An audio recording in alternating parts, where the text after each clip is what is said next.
For stopping by. Today is October 2nd, 2025, and this is going to be a rather deep dive into our technology stack. And it starts with a concept called the calendar invite server.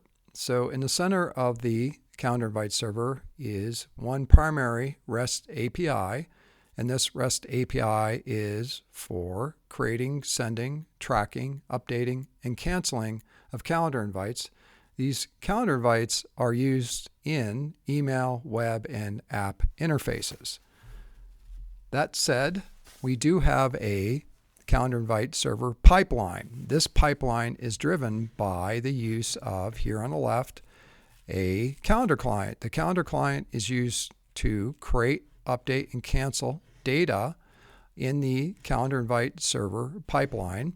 And it's done so by simply a organizer with their Google or Outlook calendar client send data to this API gateway by using a simple email box and or sometimes called a Dropbox. And this Dropbox is a simple email address, create@calendarsnack.com.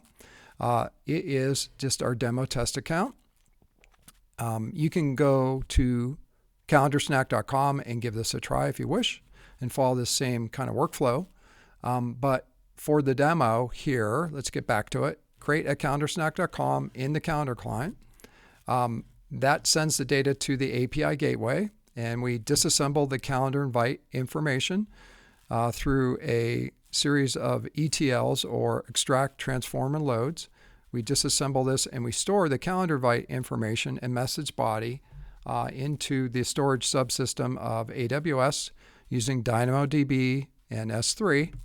And then we generate these calendar invite API codes, which is our secret sauce. And this intellectual property allows us to take these API codes that takes the UIDs from the particular calendar invites, and then we store them for recall.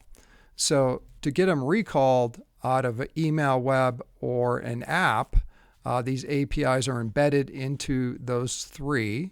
Again, email templates like MailChimp, SendGrid, Klaviyo.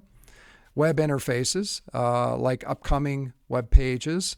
You can actually build upcoming landing pages with multiple events in them, and also apps. And we do have a mini app built, I'm going to show you here in a little bit, that is a direct calendar invite sending engine that we built using this API for the calendar invite itself. Now, these all talk to an API gateway.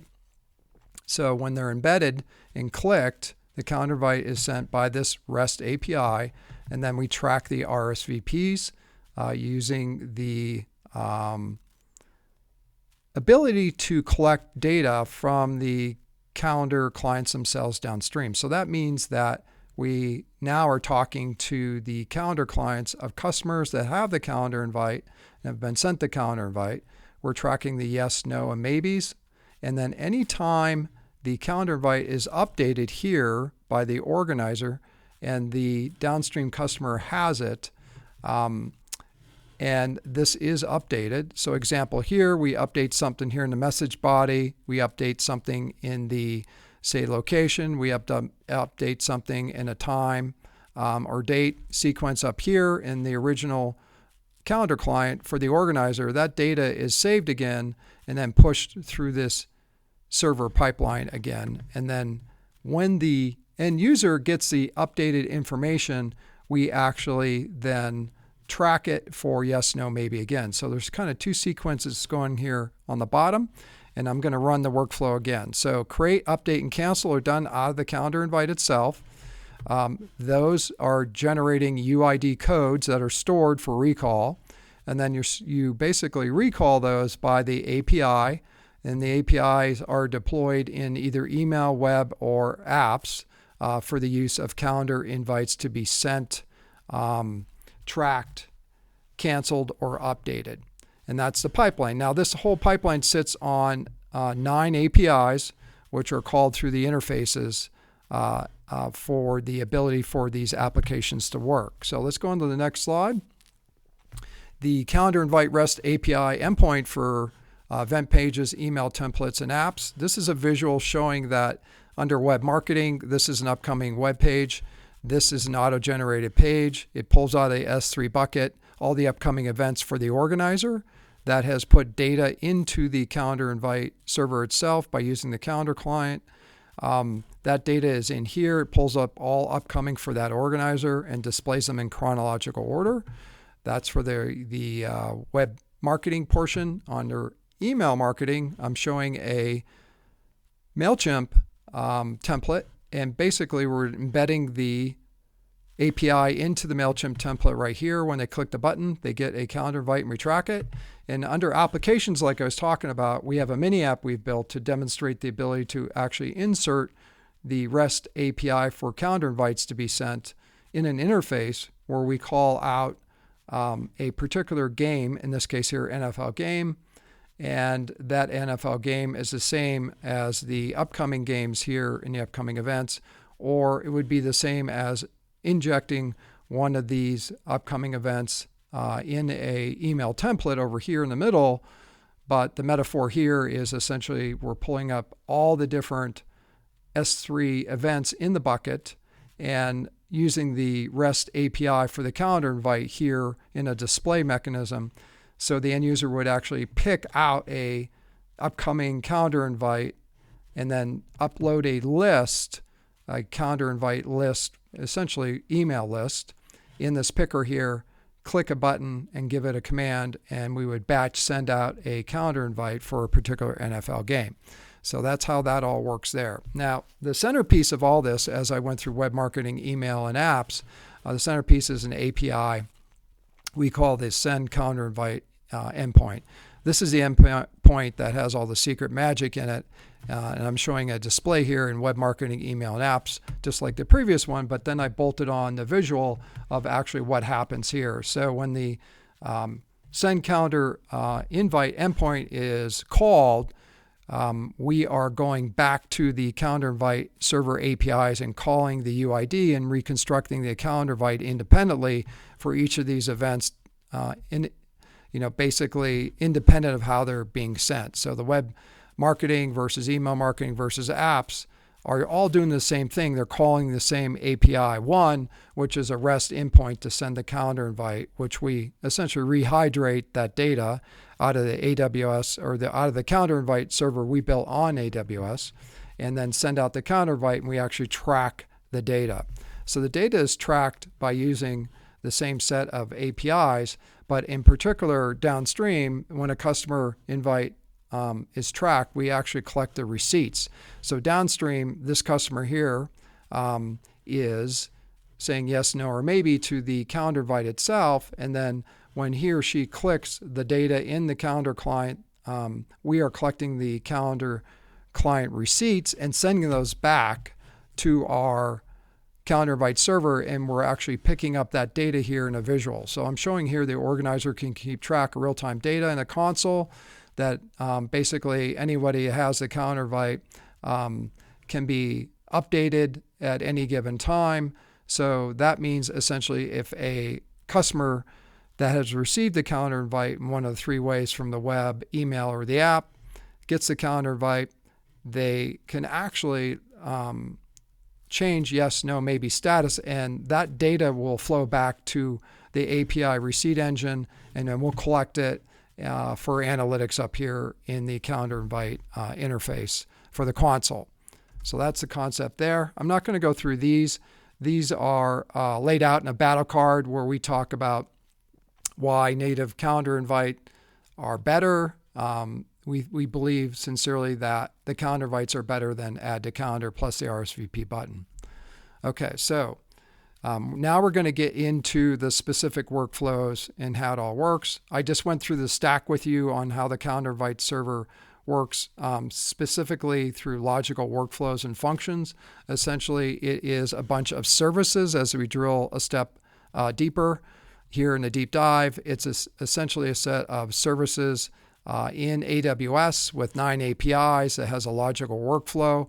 That logical workflow is laid out here. I just walked you through it, how new, update, and cancels work with regards to the organizer using their calendar client, and then us basically reading the calendar client information for new updates and cancels. Those are reassembled when called. That calendar invite is reassembled and it's sent out for transactional and or marketing calendar invites. And then, like I spoke, we can embed these calendar invites into upcoming web pages, or we can embed those into apps. And this workflow sequence here shows the fact that we're using API Gateway, we're using SNS, we're using SES, DynamoDB, a CloudFormation template. We're using one particular feature of SES. It's called SES Raw, which allows us to actually reconstruct these calendar invites from the unique identities in which they are for the specific event and actually transform that data back, hydrate it, and send out a real calendar invite. So all this tech stack here is running on AWS, and it's available for download in an AWS account. So let's get into how we got NFL data into the calendar invite server. I kind of walked you through that. So for the purposes of a demonstration, what we have up and running right now in a real live event container, that event containers an NFL schedule. That schedule has the 274 games, or 272 live games that were inserted into the calendar invite server. And we did that by using the create command off a personal calendar of all the 272 games. We sent them to the box. We basically disassemble that information in the inbound processor of the calendar invite server. So I'm going to walk you through how the inbound processor works. So it's going to be verbatim. I apologize for this, but for AI, it's the best way verbatim works. So I'm going to read it off the slide here. The calendar invite from Mandy's calendar client is copied to an AWS simple email service, SES email box from the organizer's calendar client. In this demo, it's create@calendarsnack.com. The calendar invite data is disassembled and stored as a new event in the database with an assigned UID to the email address of the organizer's calendar client. This attaches the organizer's email address and event UID to the calendar invite server pipeline database to update or cancel the data using the organizer's calendar client if needed. Updates using the organizer's calendar client, such as edit and save, can occur an unlimited number of times before the event time expires using this workflow. Examples include changes to date, time, location, or message body, or for promotional offers in the subject line, message body, or example, secret location. Every time an edit and save are performed in the calendar client of the organizer for that event, the data is sent to the email box of the calendar invite server to be processed and stored in the database as updated. Cancel abides by the same workflow and can only be completed once. That data is not deleted in the database but marked as canceled. So as I walked you through this first part, we call this the inbound processor for the calendar invite server. It has its own unique functions in Lambdas that basically discretely pick out the data from the calendar invite itself from the organizer, and then organizes and parses it and gets ready for display. Now in display here for the demo, the calendar invite server for AWS APIs are displayed here. I'm using 1 through 7 to display the organizer's console. So the organizer logs into their console and all their data is on display. So we have event organizer dashboards. We have generation dashboards for the codes themselves for web, email, and apps. And then we're showing our pre-built upcoming landing pages here. So all this unique information is specific to our APIs and how we've built out the console itself. Now, the console is very important, obviously, because it's the eyes and ears and the brain of what's really going on with the data.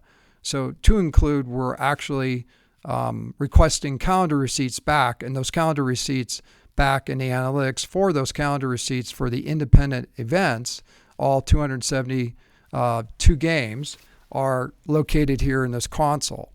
So I'm going to move on to the next slide. And this next slide here, the cool thing about it is the same data used for the inbound processor for the calendar invite server, the same process houses all our same APIs to basically build out yet a different interface for an upcoming landing page, event page. And this one's a very advanced one that Arnie did for us.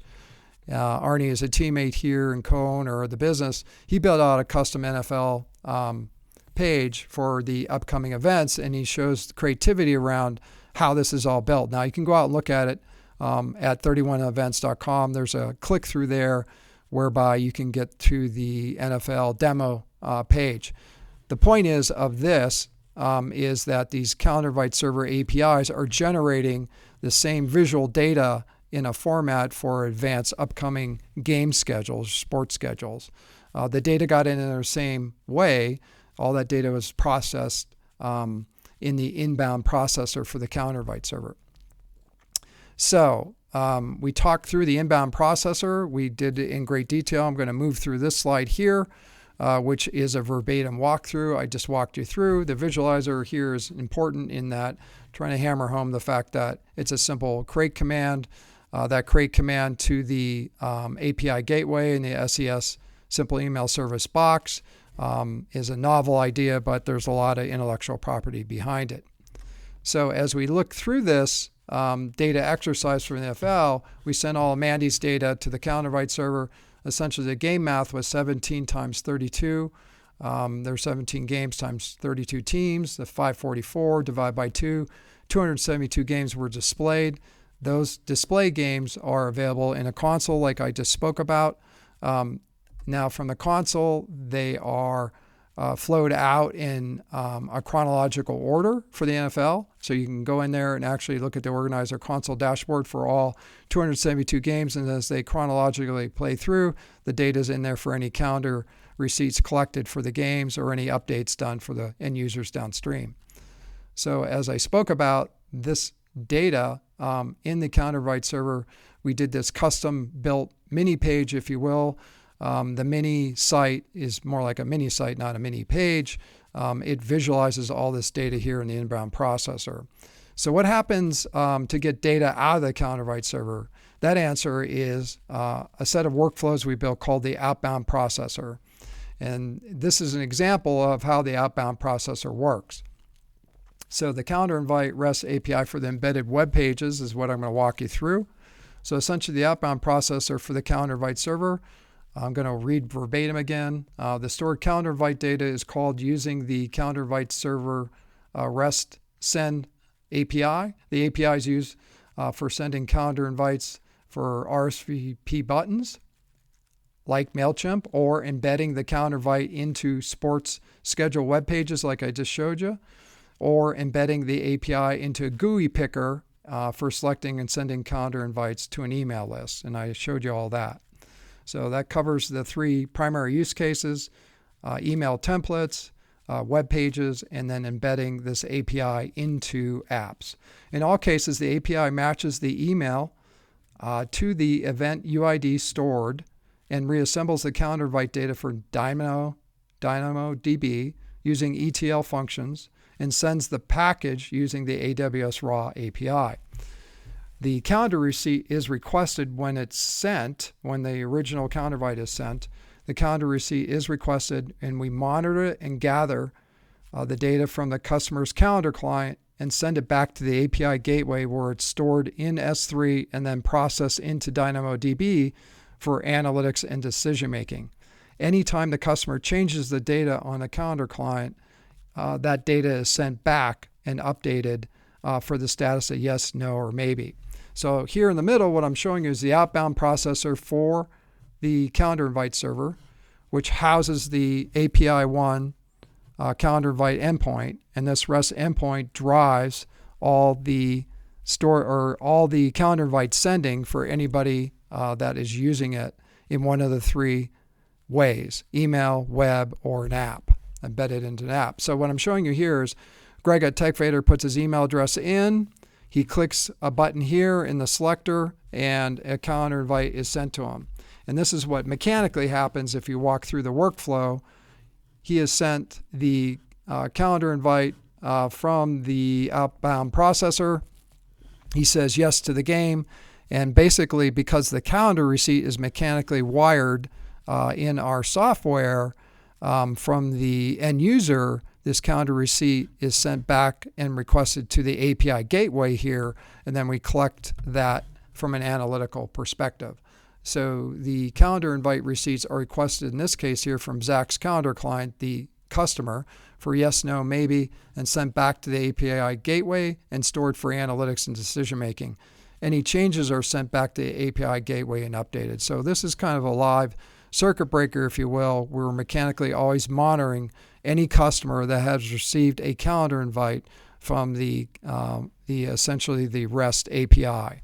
And that's kind of a key part of our technology. Now, this outbound processor, I'm going to walk you through MailChimp, SendGrid, Klaviyo, and HubSpot, and AWS, by the way.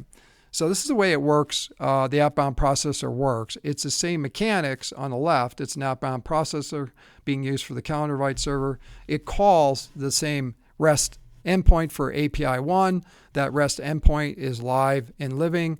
It sends out the RSVP when it's matched to a email address in this MailChimp email template. And what we do is we embed this API into the call to action when it's clicked here, the MailChimp campaign call to action button. They are sent the Los Angeles Rams versus the Houston Texans game. And what the embed looks like from a picker perspective is over here. Somebody goes into, well, not somebody, the organizer goes in, into the MailChimp invite embed codes page. That's a picker here under the RSVP button. They go in and select which game they want to go to or which game they want to embed into this call to action campaign. They take the code here. You can see the code is inserted out of the picker into the MailChimp visual here, essentially the MailChimp template. And that MailChimp template then is saved. And on the next page, it's deployed to the MailChimp email list. It's deployed to those customers. And when a customer clicks that button, it calls the API gateway for the API 1 endpoint, the send calendar invite endpoint, sometimes called the REST endpoint. And the calendar invite is received by Zach, who is a recipient of the email campaign. Now, Zach says yes, and then we go back through the same routine, which is Zach data off his calendar client is collected for yes, no, or maybe. And anytime Zach was to change this calendar invite as a customer, we collect that new information and reprocess it in the API gateway itself. So here it is here in great detail. This is how it is working here mechanically. Again, we're stapled to kind of an API listener, if you will. Anytime he changes any data here, we send it back, and then we update it in the Calendar Snack console, which is essentially the calendar invite console itself for the organizer, and then we're tracking that specific yes, no, maybe status right there. So that's the visual detail there. So the last one is applications built with a REST API for calendar invite sending, tracking, and updating.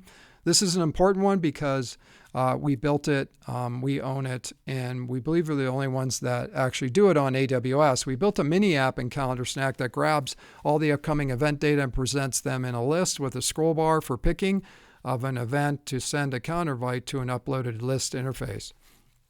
So Arnie built this beautiful dashboard, which essentially I've been through it before, but I'm going to go through it again. In the event organizer dashboard, there is a picker for a VIP list. This is actually showcasing the ability to actually embed this REST API to send calendar invites by visually scrolling down, picking out which event you want to send a calendar invite to. You pick it.